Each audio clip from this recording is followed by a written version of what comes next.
we are studying about gender issues in the labor market. And in the last lecture, we have seen there is a large gap in many aspects in Korean labor market, especially in Korean labor market, between men and women. Actually, the gender differences in the labor market, in a way, it's quite universal. In a way that you have seen the statistics that in no country that women's labor force participation rate is higher than men's. Okay, in all countries you have seen men's labor force participation rate is higher than women's, and also that on average men's wages are higher than women's wages on average terms. So actually these differences in the labor market behavior between men and women are actually quite universal. But in Korea's case, the difference is particularly severe. So first thing that we want to look at is that we will concentrate on the differences in the labor supply. So in statistics, you can think as the differences in labor force participation rate between men and women. Okay. So why women are less likely to work than men? Okay, so what we are thinking here is the supply side.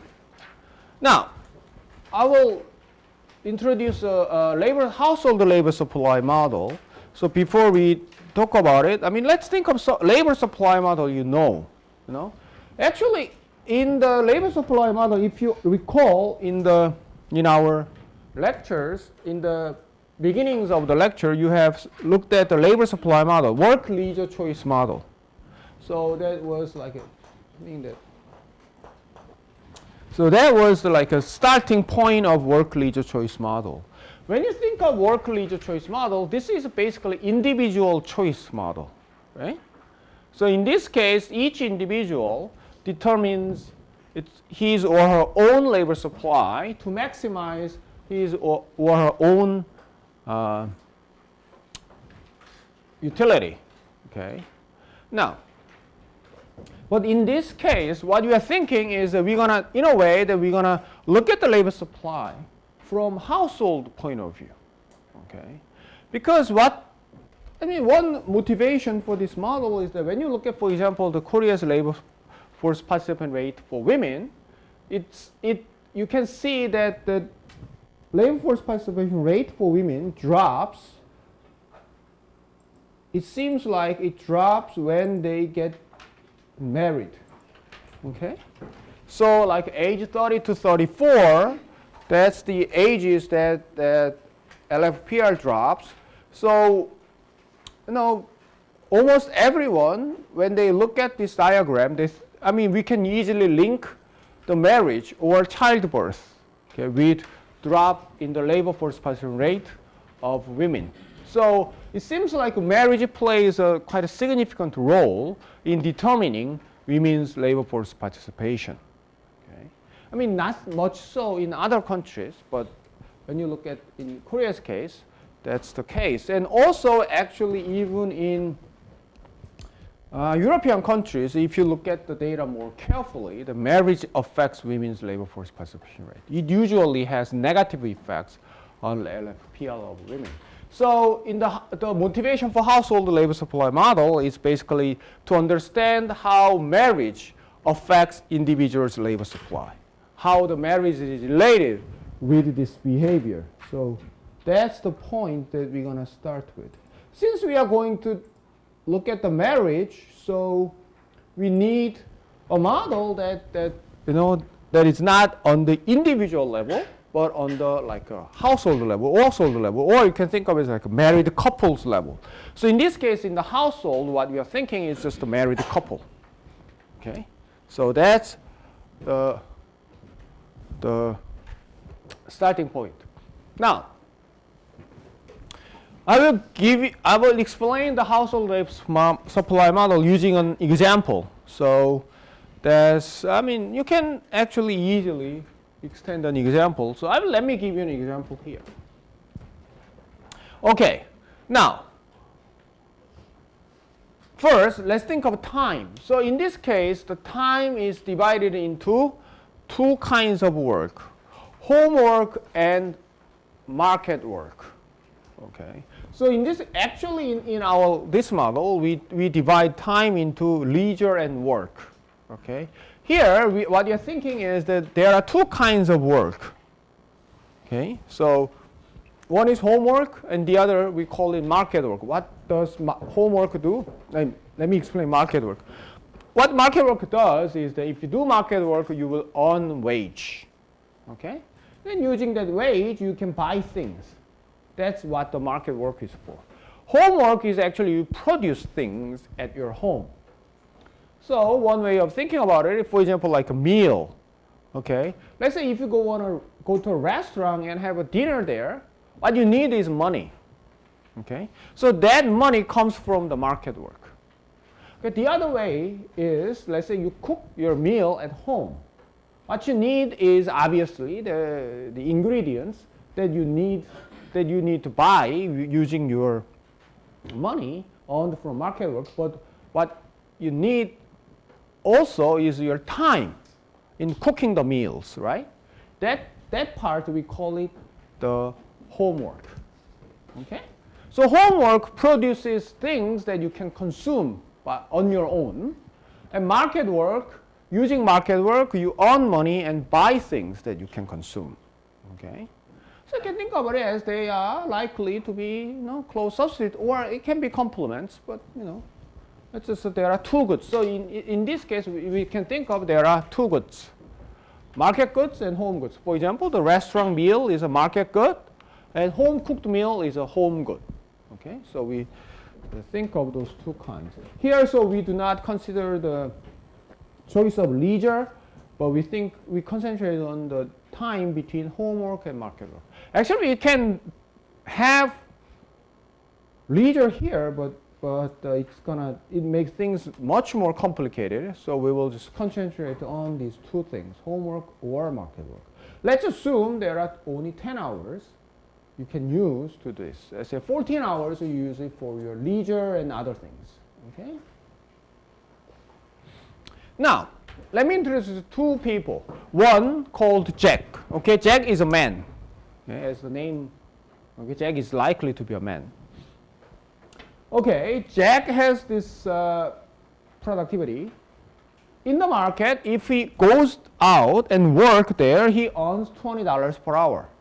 If he stays home and do homework, and he will produce a good that is worth $10 per hour.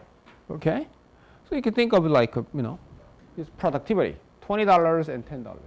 Now, when you look at this, actually, you can think of it like an opportunity cost, or I usually think you can as a relative productivity, let's say. So what happens here is that if the Jack does 1 hour less the work 1 hour less at home, and use that 1 hour to earn money in the market, what happens here for Jack is that Jack will give up $10 by giving up his homework, but earning $20 by getting the money at the market. So which means that you can just write down this way. Jack gains $2 for each dollar he gives up at home by working outside. Okay? So, that's the Jack's relative productivity in the market. So $2 versus 1. Okay? So Jack is twice as productive as in the market, right? So then Jill, we introduce Jill. Jill is a lady, okay? So Jack and Jill, they're always couples, okay? There are even children's rhyme for Jack and Jill. So it's always a couple. Okay, Jill's productivity is the same thing. If she goes out in the market, she earns $15 per hour, and she gets $10 per hour at home. So which means Jill gains, same idea, $1.50 for each dollar she gives up at home by working outside. Okay? So her relative productivity is 1.5, let's say, in the market. Jack is 2. I just picked up this number. This number does not necessarily mean that the man is more productive than Jill. I mean, I just picked up the numbers. Okay, we can change the number anyway, all the time. But anyway, let's just stick to this number first. Okay, so you get the idea? So that's the setting. Now, okay, then utility. Here we have two goods, as I said, market goods and home goods. So we assume the utility depends on the market goods consumption or home goods consumption. Okay. Now, budget constraint. Okay, budget constraint, if you think about it, it's pretty simple. Think of Jack, for example. Jack, he has 10 hours in total. So if he does not get any market goods and then uses the whole 10 hour producing home goods, his consumption gonna be $100. And the other extreme is that he doesn't produce anything at home. He goes out work only, then he will get $200. Okay, so that's the budget line. Okay, and Jill, same thing, 150, 100. Okay, now notice the difference in the slope. Okay, so those who have higher productivity, relative productivity in the market, gonna have steeper budget line. Okay. Now the numbers matter, but actually what determines the slope is not the absolute numbers. It's actually the ratio, right? So in this case, we have Jack, right? The market, let's say market at home. So $20 per hour and $10 per hour, and Jill,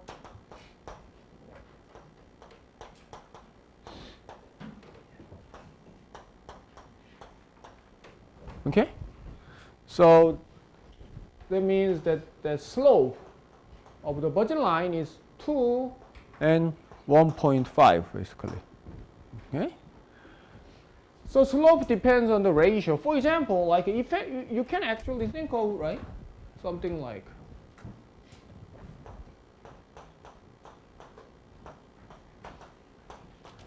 it's also possible. Okay, so let's say Jack's productivity is $5 at home and $10 per hour in the market. Okay, so obviously in absolute terms, Jack is less productive in both areas than Jill. But still, if you look at the slope, still, it's gonna be 2. Okay, so you have to distinguish between this production. Total production, efficiency in production in each area, but also the relative productivity determines the slope. Okay, get it? Now, think of Jack and Jill as a single person. So Jack, Jill, they are single. So when they are single, what they do is that they will, between the points, one point, on this budget line. Okay, so you can think of indifference curve. Okay, and to maximize the utility, Jack probably picked some point here, and Jill probably picked some point there. Okay, so usually they will combine homework and market work. Okay, so if you think of it, you are the only one, right?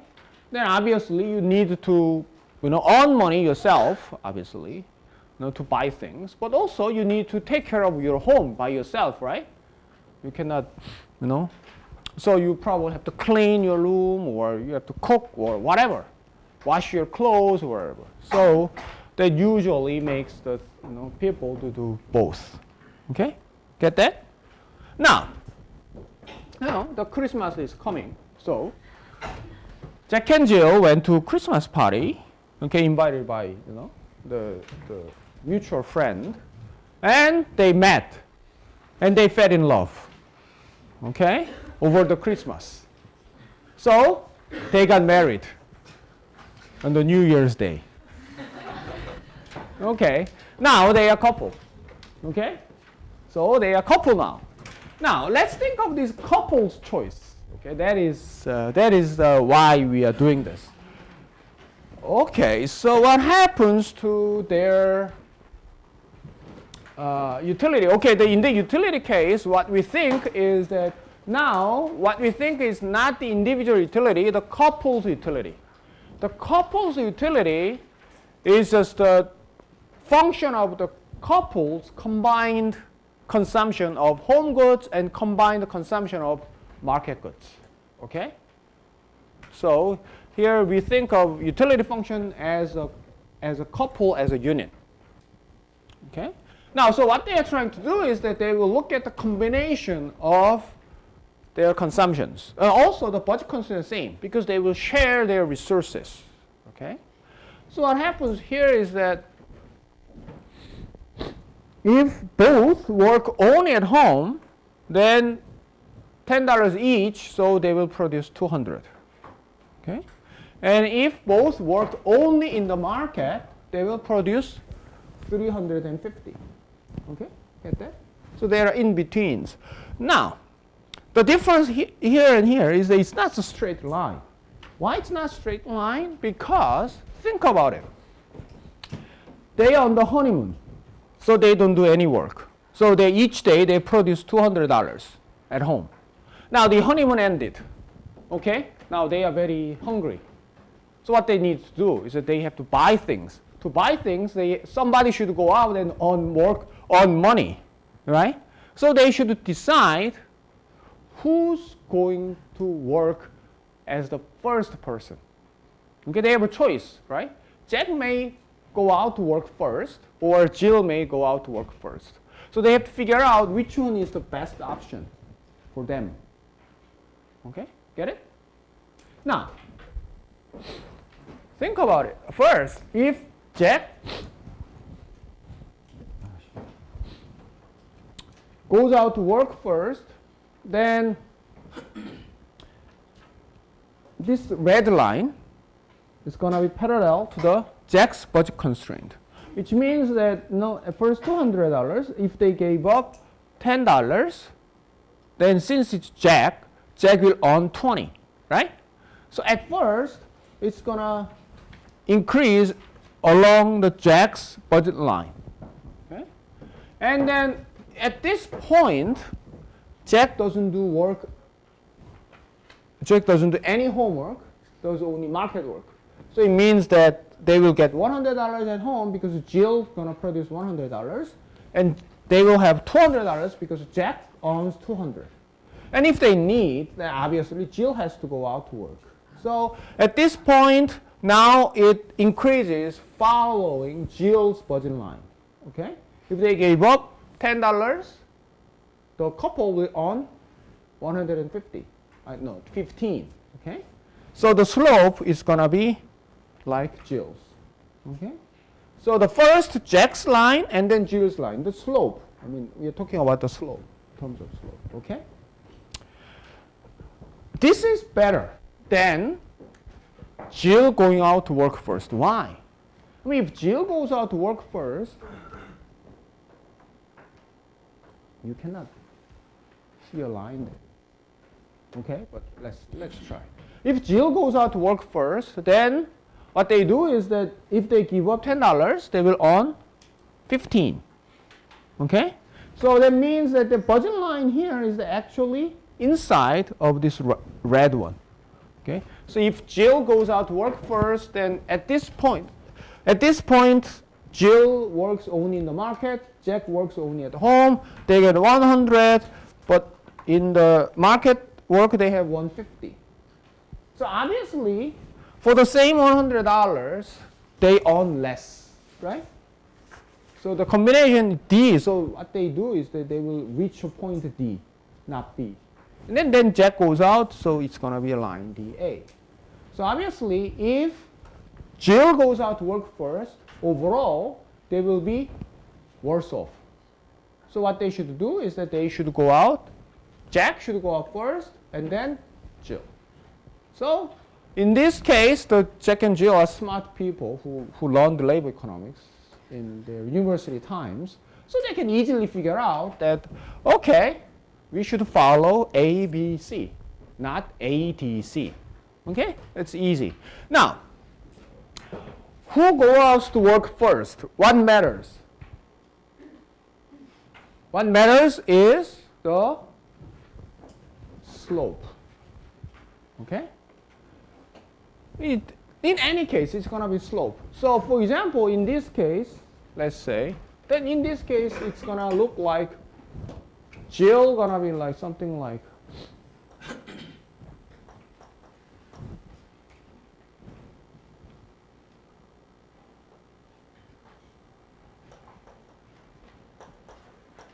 okay? So this case, if this is the case, then this is Jill, this is Jack, right? Okay. So when they are married, they have to, they have the same problem. Who should go out to work first? Should it be Jack or Jill? Jill, Jack. It should be Jill or Jack. Let's figure it out. So I think it's easy. If, let's say, Jack goes out to work first, okay, and then let's say Jack does only market work and Jill does only homework, right? Then the couple will get in the home, since the Jill will produce 100, right? And the market, Jack gets what? 100. Right? Okay. And if Jill goes out to work first, then at home they get 50. Right? And then Jill gets 150. So okay, the point here is that this is steeper, right? And this is flatter. Okay? Then what we have here is, if Jill goes out to work first, then what happens?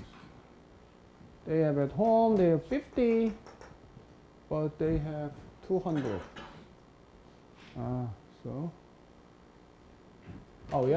So I think we have to do something like this. So if Jill goes out to work first, then okay, let's do this. So if Jill goes out to work first, when they are home, home is 50, market, they have 150, right? If Jack goes out to work first, and if they are on at 50, okay, which means that Jack goes out to work first, Jack works everything, so Jack gets $100, right? Okay? And then Jill will give up 5 hours, okay? So Jill will earn how much? How was it? 75. 75. You forgot the numbers? Okay. Well, let me explain again. Jack, what was it? 10.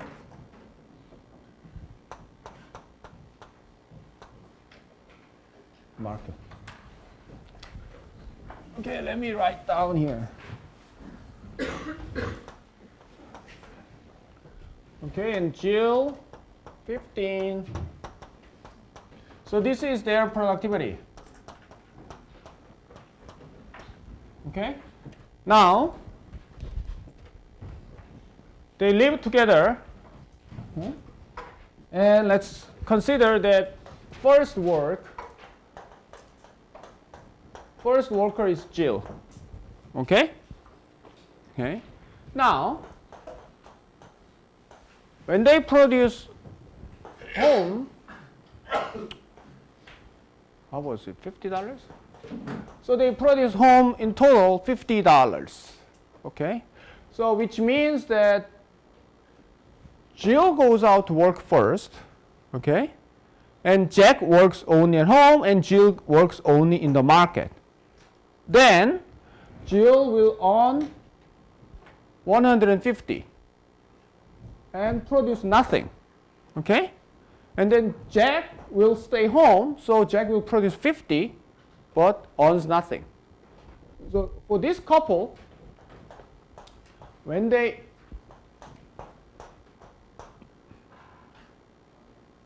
only 50, okay? So this means this. If Jill goes out to work first to the market, okay, when they consume $50 at home, they can consume 150 from the market. So that's what it means. Okay, this is just one point on the budget line. Okay, in the budget line, when they have $50 at home, they will have 150 from the market if Jill goes to work first. Now let's assume that Jack goes out to work first. Then how can they? And then we consider the same point at home. Okay. Now how can they produce 50 only? Okay, if Jack goes out to work first, and then Jack will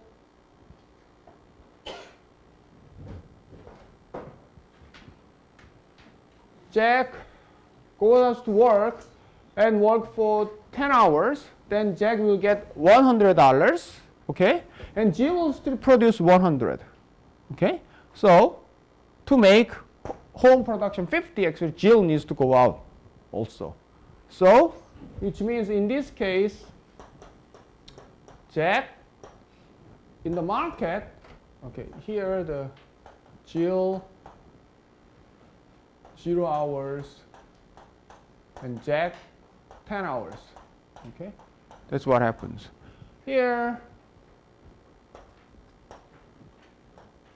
Jill 5 hours, Jack 10 hours. Okay? So if Jack goes out to work in the market 10 hours, Jill goes to work in the market 5 hours, and they will have $50 at home. And then how much they have in the market? Two, no, not two. 5, $75, 175. Okay? So which one's better? Jack going out to work is better, not the Jill. Okay? Why? Why? Okay, although it seems like Jack is less productive in both areas, relative terms, Jack is actually more productive than Jill in the market, right? Jack's relative productivity is 2. Jill's relative productivity is 1.5. Okay? So if only one of them needs to go out to work, then who needs to go out to work? Actually, Jack needs to go out to work.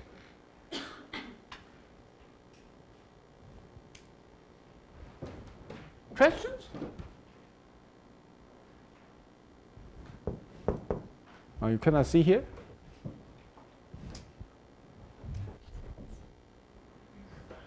Okay, you didn't get this?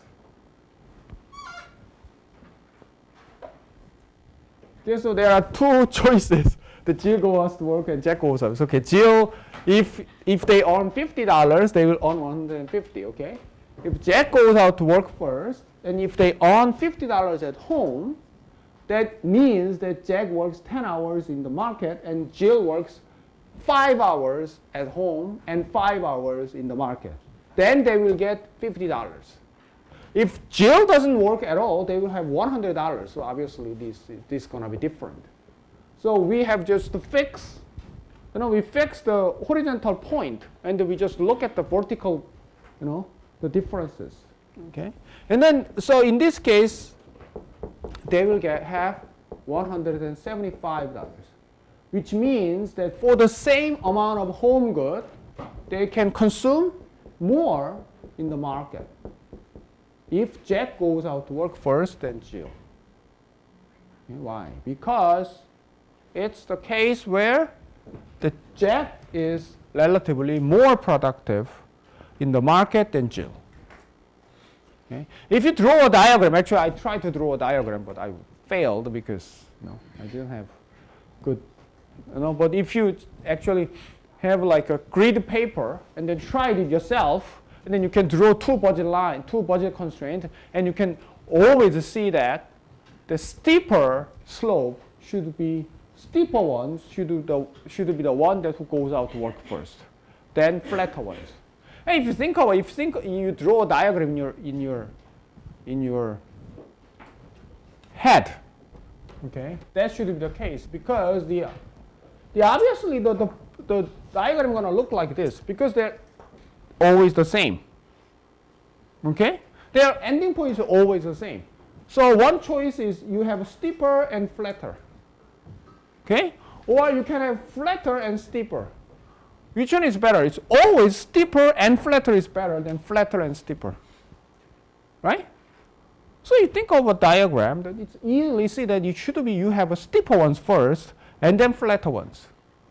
No? It's always better than this. So what matters is not the absolute level of their productivity. What matters is their relative productivity. Who's relatively more productive in the market than at home? Okay? Then you can easily figure out that the ones who needs to go out to work first is always the one who has the steeper budget line. It doesn't matter the numbers. Okay, what matters is the slope. Okay. So that's what we established. What we established here is if only one person goes out to work, the person should be the one who has higher relative productivity in the market. Okay? Now, let's think of these couple's choice. Okay, the couple's choice, you can think of like three cases. One case is point E. What is this? In point E, the person who has steeper slope combines homework and market work. Okay, in this case, Jack works home, but also Jack works in the market. Okay, and Jill works where?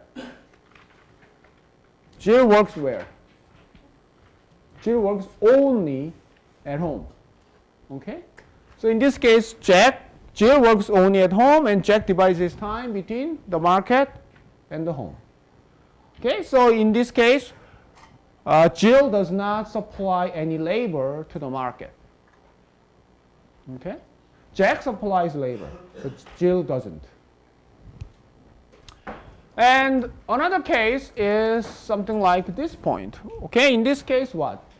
Jack works only at home, in the market, right? Jill combines homework and market work. Okay, so Jill divides her time between the market and the home, and Jack works only in the market. Okay, so what is this case then? The last case we see is point B.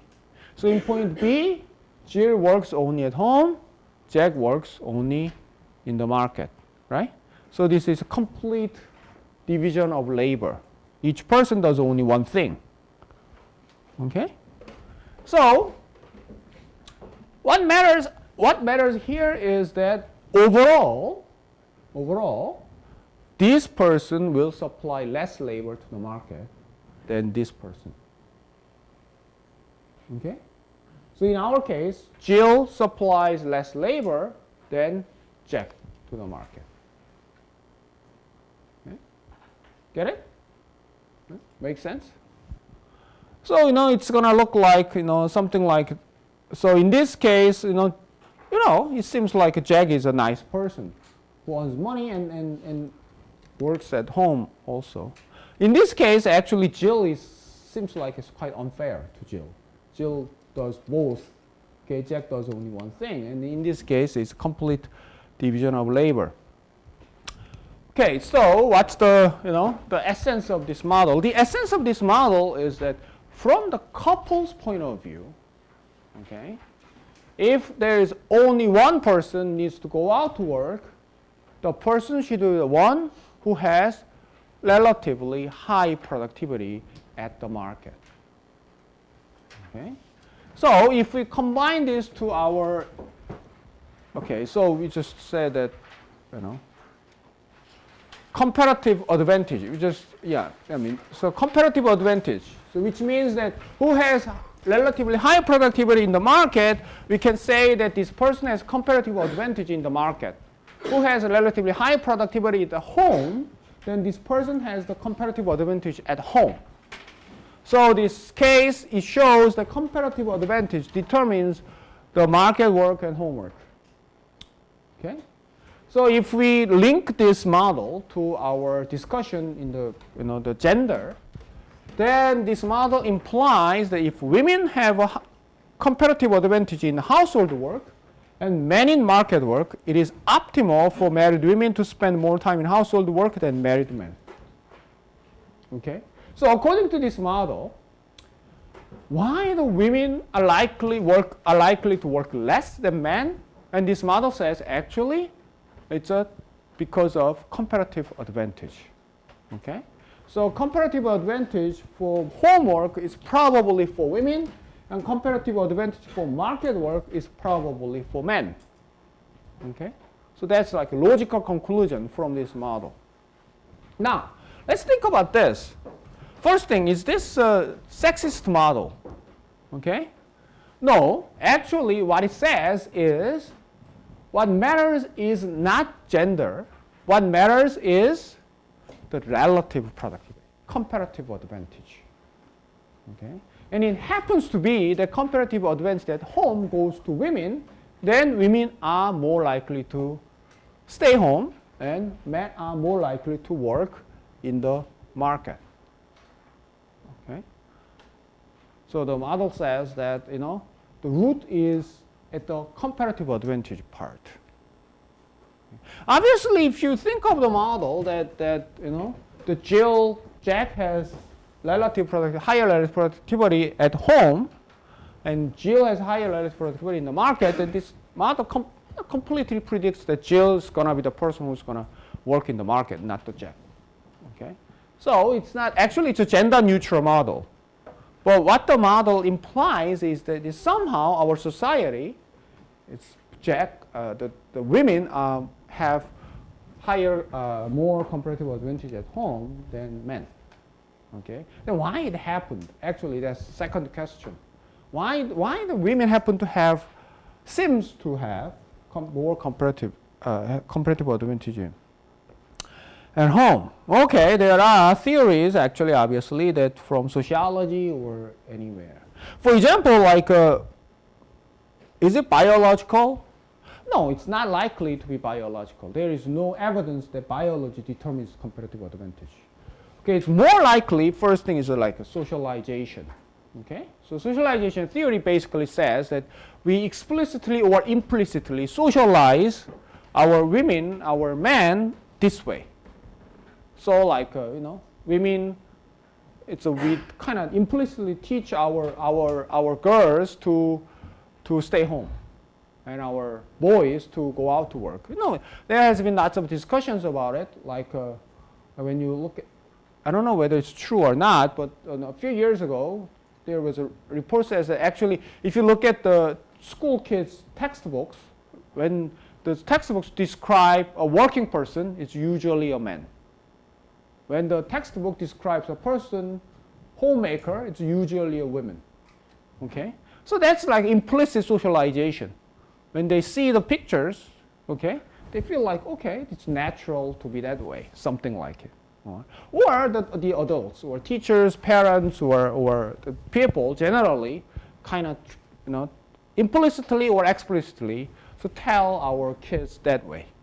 And then praise like boys that have this, let's say praise girls when they help out their, homework, then we praise girls, and then we discourage boys from doing those kind of things. Those are all contribute to that kind of socialization. Okay, so in a way that it's like a social, it's like a socialization. So discrimination, what is discrimination? It's simple. Discrimination is, let's say in the labor market, women are paid less than men, let's say, for simple, let's say, reason of discrimination. Then it's obviously that once you accept that discrimination is there, then more likely the men have higher relative productivity in the market than women, because for the same work, let's say, the men will earn more money. So it makes sense from the couple's point of view, less discriminated men go out to work, and then more discriminated women just stay home. Okay? Well, the last thing is that learning by doing is just some idea that once, let's say, they start this division of labor, then people will usually get better when they do things over and over. So at first, when you start, think of let's say, a lady who quit the job after marriage. Okay, she has actually never did any homework, any household work before marriage. Okay, so at first, the husband and wife, they are both bad at it. Okay, but for somehow, let's say the lady stays home, and then she does it, just keeps doing it over and over, and she will get better and better actually.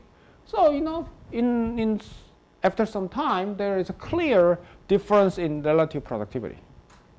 Okay, so all those things can contribute to this type of differences in comparative advantage between men and women. And it seems like our society, or historically or culturally, kind of made that way. Like men have comparative advantage in the market, and women comparative advantage at home. So when they are married, then it's logical for women to drop out of work. Okay, something like that. So that makes sense. So in the societies where that this type of behaviors are less severe, then their societies are probably, likely to have more equal labor supply behavior among men and women. Okay, if they are much more sensitive to teach, let's say, gender equality to their kids, okay, and they discourage this type of gender discrimination from very young, okay, and also they discourage the discrimination in the labor market. All those, if they do it, right, then these societies are generally to have, less gap, smaller gap between men and women in the labor supply behavior. They can be completely equal. Okay, so in those societies, probably you will see much more men to stay home and take care of their homework, and then the wife goes to work. Actually, that kind of things it's happening more and more in many countries. I think in Korea we see some examples, but in other countries it's actually becoming much more common. So stay home. So we call like a stay home dad. In English, they call them stay home dad. Because his dad stays home and take care of kids. Okay, actually, I have a cousin who works in the U.S. in a big company, and she has like two girls, two very pretty girls, and both are working. So my cousin and her husband both are working. So they commute, those things. So it's very difficult for them to actually take care of the kids. Okay. And this cousin is a Korean, and then they found the Korean way of doing it. So actually, my cousin's mom lives with them and take care of the grandchildren. So that's one way of doing it. Okay. So one day I asked, we met somewhere, and she was on a business trip, and we had a dinner together, and then I asked her, about her life and stuff, and then I asked, your situation is it's very difficult actually. So, what your other colleagues doing it in your situation, okay? And then she said that actually there are not many cases of this having small children and both husband and wife are working. Okay, it's quite difficult. So she has 2 or 3 colleagues that like in a situation, and she said that all of them have stay-home dad. Okay, their husband quit work. Okay, and only the wife is working. So that's another way of doing it. Okay, and it seems like that kind of case is becoming more and more common.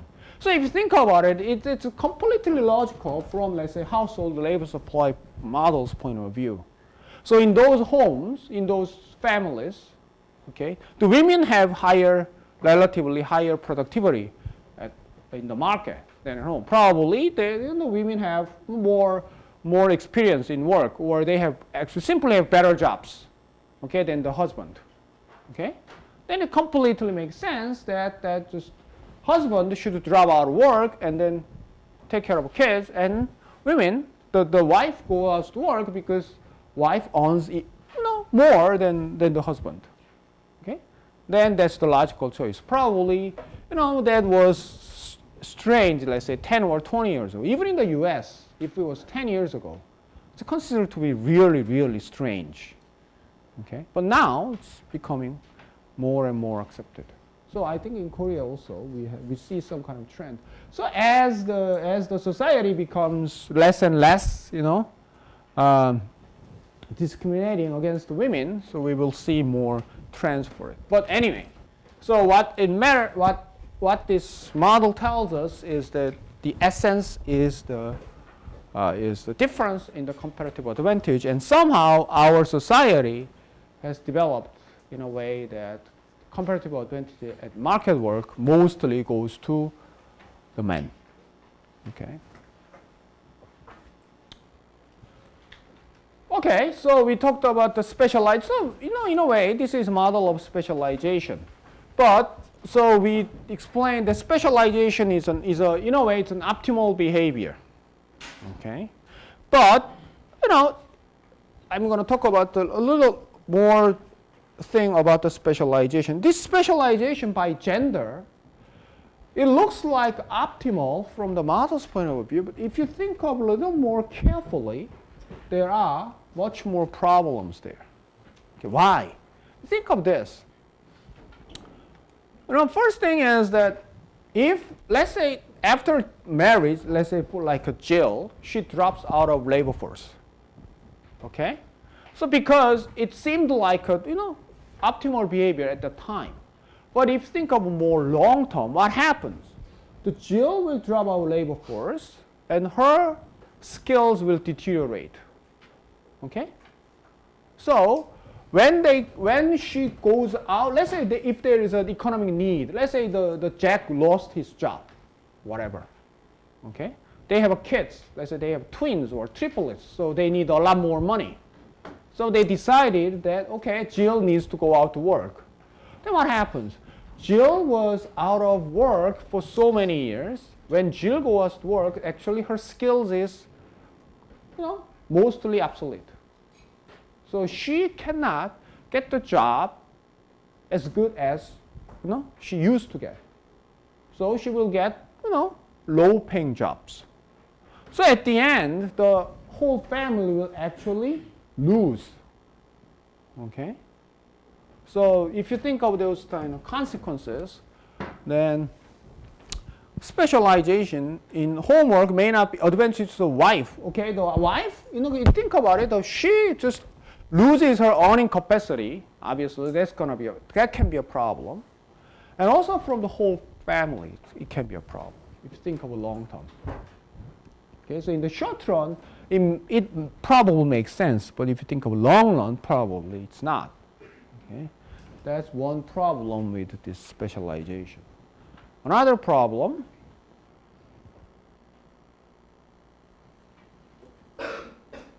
okay, so we assume that Jack and Jill will live forever together, but actually that's not usually the case. I mean, hope it's mostly the case, but no, in reality, that we have divorce and the death and all those things.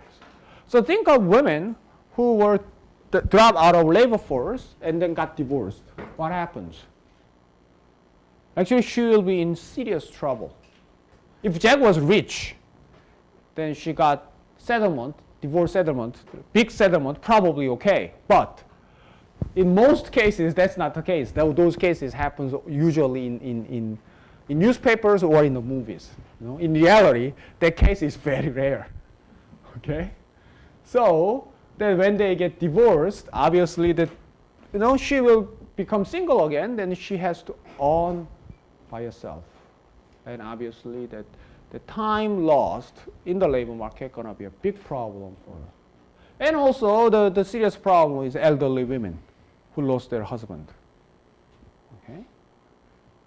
Actually, when you look at the poverty statistics in Korea, the poorest groups are elderly women. Okay, elderly women without husband. So elderly widows are the poorest groups in Korea. She obviously is very old, but also she doesn't have much skill anyway. Okay, so that's gonna be a problem. And so divorce is also a problem. Okay, the divorced women have often face serious economic difficulties, and also it causes problems in marital relationship. I'm just gonna talk about right now. So since the wife has more to lose if the marriage breaks up. Okay. Now, if the husband get divorced, he will have a job and everything actually, but wife has nothing. She has no job and no money.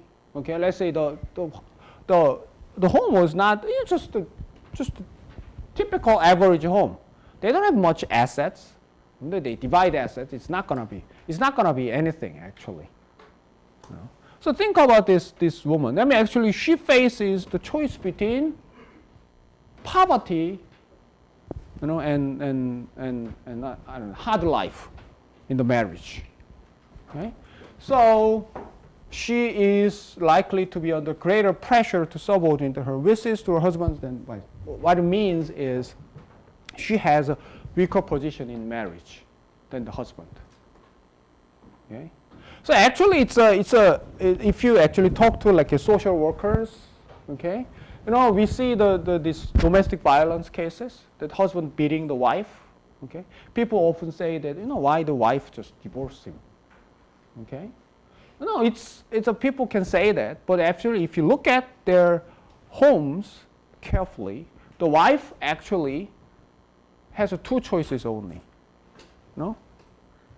poverty or beating by the husband. A lot of wives actually choose the beating, not the poverty. Think about it.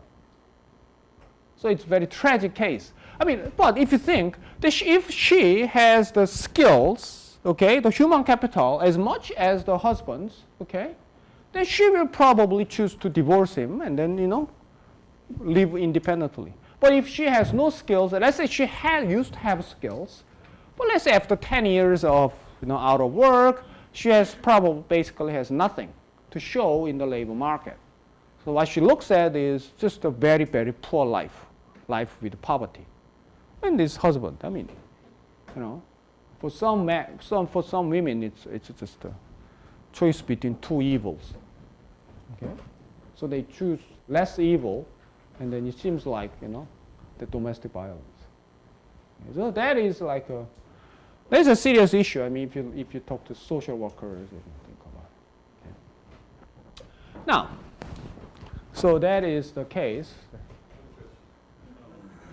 Germany, we have like a protection for women who get children and then you can fire them like for 2 years, 3 years. Mm-hmm. Still get the money and everything. So this would like solve the problem. Can fire them for 2 years with the children? Yeah, like if a woman is working, she gets pregnant, so you can get her kid, everything, like protection, then she can go back to work.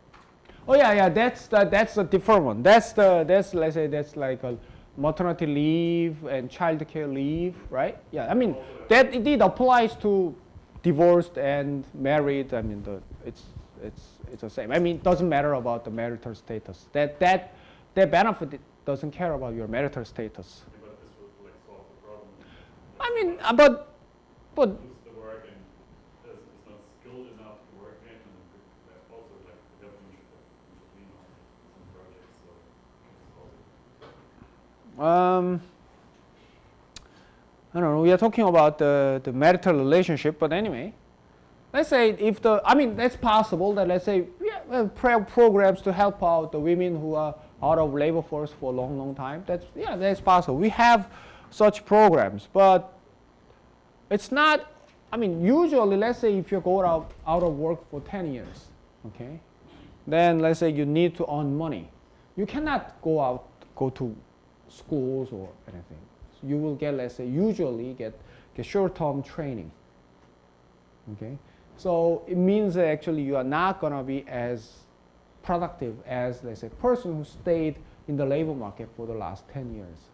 So that's what we are talking about. So when you are thinking about like a man and women's, their strength in their marriage, okay, those who have higher income capacity usually have stronger position in the marriage. That's what I'm talking about. The child is different issue. So, the government intervenes to put some regulation on the companies, so they can have to employ some women who haven't worked for 10 years and stuff like that, have to quote. yeah, quota. No, the quota is a problem. Okay, let's say you have a quota for those women, and then one group will say, why don't we have a quota for old people? And then the other says, why don't you have a quota for young people? So you can put like quota for all. Quota for all these groups? One quota like 10% and you choose one of these That's possible. But quota cannot solve the problem that easily.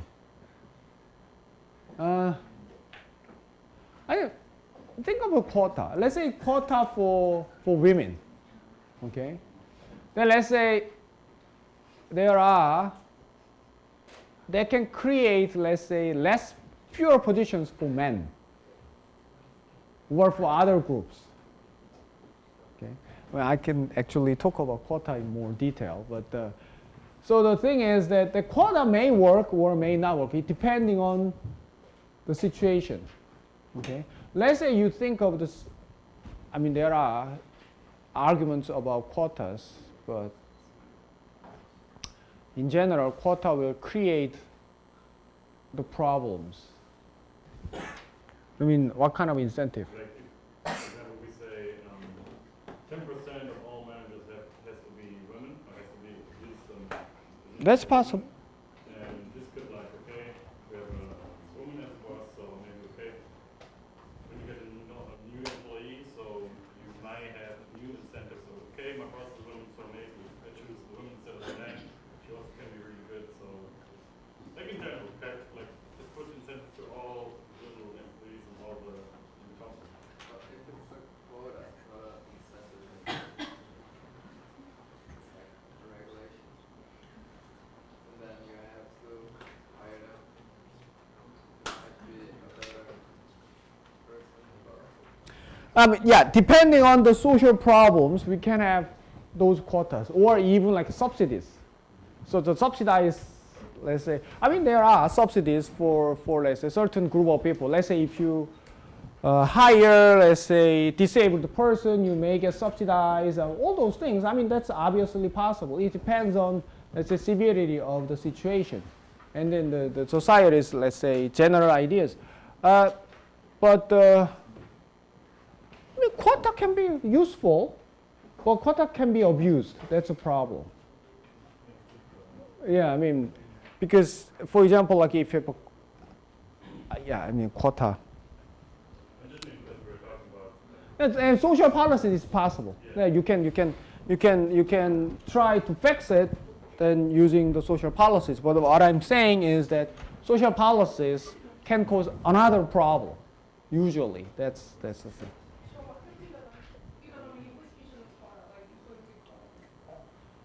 Okay, the thing is this.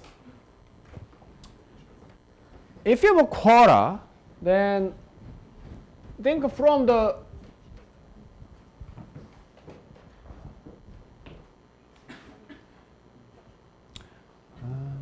need to, okay, I need to think about the diagrams.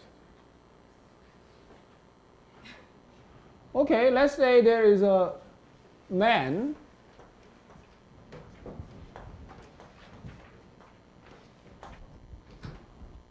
There are women. Okay. And I need to explain some more. There is a, this is an isocost line, okay? So that means that we can, so let's say the combined, okay, men and women, the one, can produce the stuff, okay, the company, okay? So this is for, let's say when they hire only men and they will, cost is this, and they hire only women, cost is this, okay? No, actually, usually, anyway, it doesn't matter. So what happens is that, let's say this is isoquant. I explained isoquant and isocost, I think, in the. So this is cost minimization. Okay, this is the efficient case for this company. Okay, so in this case, this company is actually producing efficiently at this point. Okay, now let's say the government says you need a quota. Okay, which means, let's say that in this company that has a lot of men and not many women. Okay, the one way of saying the quota is that this ratio should be, let's say something like this. It should be somewhere here, not here. Okay, at least 50-50, let's say. So which means that this is like clearly that there are too many men, too less women, so they say, you cannot have this. That's how usually the quota works. Okay? They look at the ratio, let's say, or, obviously if it's 10%, if it's less than 10%, no matter what, you have to raise it to your 10%. Okay? So what would happen to this company? Okay, what this company does is, what they can try is that now if they produce, then they should produce it here, not here. Okay? Because this is just illegal. Okay, you have to keep the quota. So what happens is that they will produce at this point. Okay? So it's gonna be, which means it's gonna be more costly. No, that's the second point I'm gonna talk about. Okay? So this is the case. Let's say there's a company who has no consideration for men and women or any combination. Actually, you can have the same argument for racial quotas as well, blacks and whites, and Let's say you can think. Actually, we will talk about it later. But let's say there are two types of companies who doesn't care about gender or race. They just look at efficiency, and they happen to have the violate quota. Okay. But obviously, there are cases where they just deliberately hires less women or less blacks. Then they just, then those are the ones who are targeted by the quota. Okay? But that quota actually can negatively affect those companies who are efficient at their productions. Okay? So that means that quota is trying to force the companies or individuals to choose something, but that may not be the best solution. That's what I'm saying. No, we will talk about the discrimination later, so we will see it later. Okay, I think we should stop here and then